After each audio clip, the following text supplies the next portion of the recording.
Premiere Pro has great capabilities for working with audio, and for lots of editors it is way too much, because they want to edit their story and because they are no sound engineers either. But providing lots of features also means that there are a few little traps when working with audio within Premiere Pro.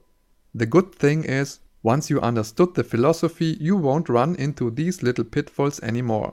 And here's how Premiere Pro routes the audio throughout the whole workflow.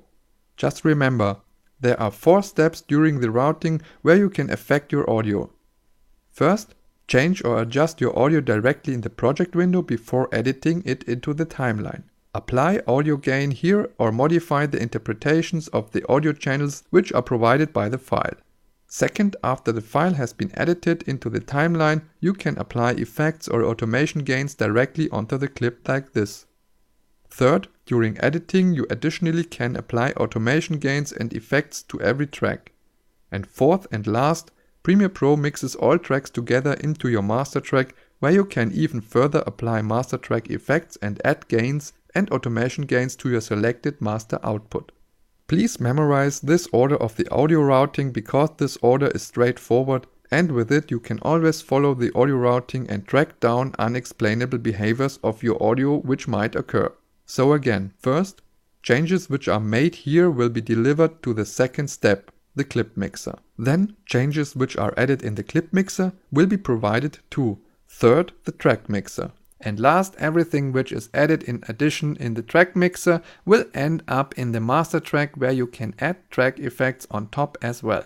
If you are a bit more sound addicted, then you can even insert submix tracks between your audio tracks in step 3 and the master track in step 4. But let's go into detail by looking at an example. Here I have an audio file with 8 audio tracks within the file.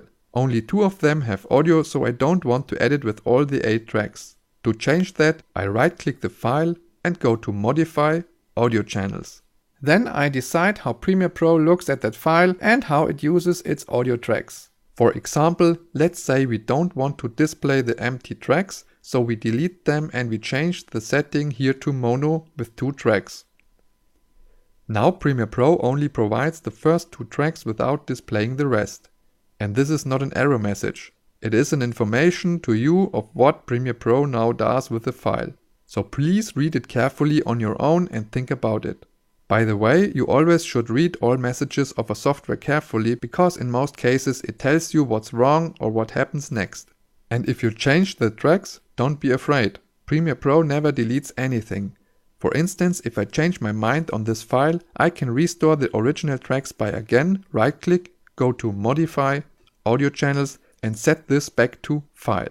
So no media is lost by changing things like that. By the way, under Modify you cannot only change how Premiere Pro handles the audio of the file, but you also can change settings which concern the video, such as the frame rate, field order, alpha channels, timecode and so on. It is a bit like the frame flex feature in Avid Media Composer. Then I put some pre-gain onto my audio before I edit it into the timeline, so I can fix audio levels which are too low and match audio levels of clips right in my project window. After that, I edit my modified file into my timeline and start adjusting the volume of the clip by using the clip mixer.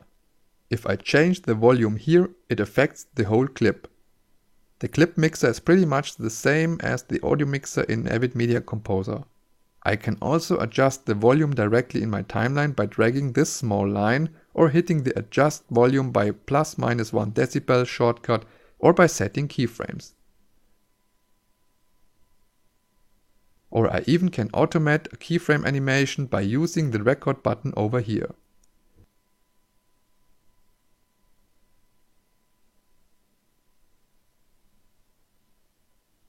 Let's also add some audio effects on individual clips like this.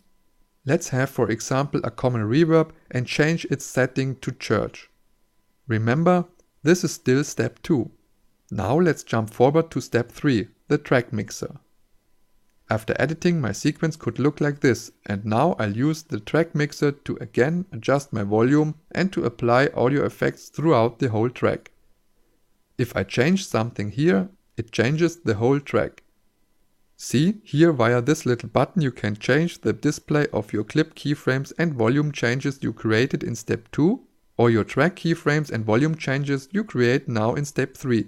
And again, please note, audio will be added and subtracted throughout the whole 4 routing steps. Okay, let's add some track effects. It is a little bit difficult to find, but in Avid Media Composer there's also a little triangle next to the timeline tracks which you simply have to know. Click on this little triangle and then let's add separate vocal enhancers on track 3 and 4, where I have an English male and a German female voice over. Then at the end of our audio routing, let's put a limiter and a compressor on top here on the master track, which contains the complete mix of all tracks to the left and which you will output in the end. By the way, remember, this master track is step 4.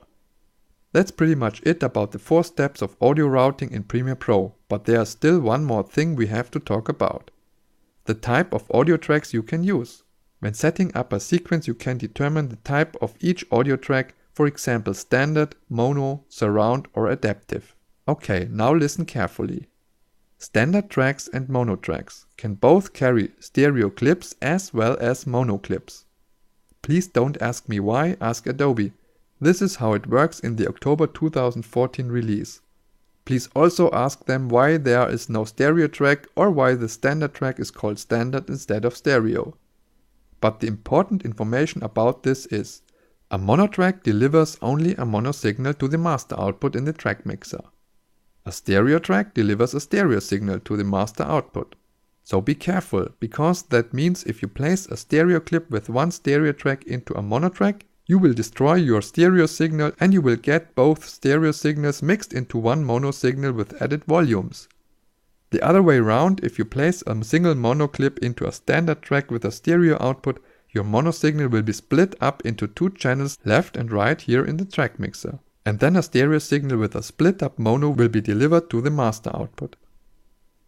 Okay, if you didn't get it the first time, don't worry and please listen again to this part of the tutorial several times and think about it carefully. If you once get the clue, you won't run into common routing problems anymore. So, if strange volume levels occur you cannot explain, always track down your audio routing from the beginning of step 1 to step 4 as mentioned. And last, just for the sake of completeness, adaptive tracks are something like the direct out track routing you probably might know, but at first glance it seems a bit hard to understand. So please have a look on that carefully if you don't achieve your results with the other track types.